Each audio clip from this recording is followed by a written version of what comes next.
I should not have been here. This is not my specialty. I was asked, probably at the last minute, to fill someone's place, and I was told that since I was a Frenchman and a European, I must know something about the issue of migrations.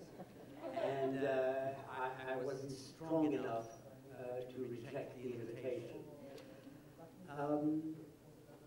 A few years ago, I was teaching in the European College in Warsaw, and I brought a very distinguished British politician, very well-known person.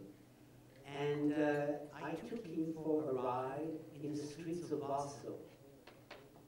And he was so surprised by the environment.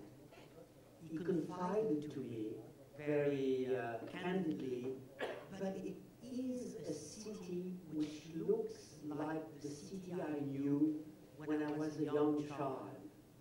All the faces, and he said it in a very politically incorrect way, are white. Where I come from, London, where I go to New York, this is so completely different.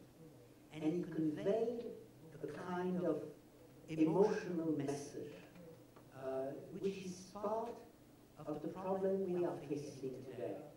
Because in reality, when you look at figures, nothing like the flaws which were expected after the fall of the breaking of the Berlin Wall in 1989, or right after the Arab revolutions which are taking place, have actually materialized. Remember what people were saying in 1980, 1991, we are going to be flooded with immigrants from Central and Eastern Europe. That was not to be the case. And today, what is striking is that the number of migrants from Tunisia that Italy has accepted on its territory is 1/10 of the number of migrants from Libya, which Tunisia has taken in. We are saying it's impossible, we can't accept them, it's terrible. But look at the Tunisians. They have taken on 250,000 Libyans. And they are not protesting, they are doing their duty at a terrible cost for their country. So the first problem to notice is the gap, the divorce that may exist between the emotional perception and the reality. The second divorce, which I would emphasize, is the following one. It is the one that exists between what we are doing and what we should be doing.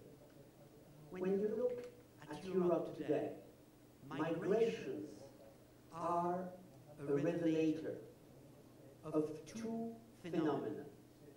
The one hand, the rise of populism, and the other one, what I would say the disaggregation of the European spirit. The rise of populism, which we are witnessing everywhere in Europe, is in large part due to the migration phenomenon, to the fact that populist parties are saying, with the rise of the economic crisis, we must keep jobs for ourselves, without saying, which is the truth, that the jobs that the immigrants are taking would not be taken by the local Frenchman, the local Italian, and others. The second revelator, which to my mind is even more preoccupying than the first, it is a revelator about the weakness, if not the disaggregation of Europe. Two problems which are confronting us all in Europe. Two problems to which we should define collective, common answers. We react with an inadequate selfishness, which is one of the major problems of today. Never have the problems become more global. Never have the natural answers become more national, more selfish. And in the case of Europe, there should be much more generosity, much more order, much more solidarity. And we demonstrate no generosity, no order, no solidarity. As if the answer of other countries to the plea of the Italians, which were on the first line, of the Greek, to say, this is your problem.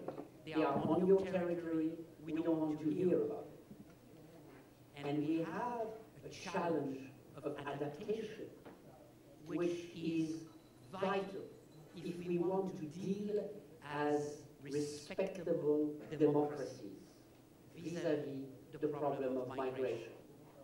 The first one is to make rules that are obeyed. We have to fight the mafias, which are encouraging, eliciting illegal immigrations. And we have to encourage the people we need in order to integrate them more successfully into our own history. And we are doing exactly the reverse. So to a large extent, I would say that migration problems are for Europe, the continent that is confronted with some of the most serious problems, given its geography, but also given its history. The test, the litmus test of where Europe can be and will be